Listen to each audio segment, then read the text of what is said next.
bubuksan na ni nanay. Tingnan daw natin ang laman, nanay. Yan po ang food pack na regalo sa kanya. Wow, may bigas na pansaing siya. May, may kape. Buksan mo na, ipakita natin. At mga noodles. O, ilang kainan mo yan, nay? Ilang linggo yan? Dami? Abutin lang. Abutin naman ito sa akin ng tatlong 4 na linggo naman. 4 na linggo, ayan. So sa muli, salamat po sa DSWD at sa atin pong DSWD Bansot, headed by Madam Yuli Nazareno. And of course, sa ating mayor, sa suporta na binibigay sa ating mga mamamayan sa bayan ng Bansud. Tingnan po ulit, ang daming kinayas ni nanay, oh.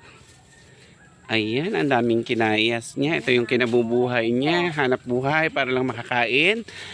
Gumagawa ng walis ang napakasipag na nanay.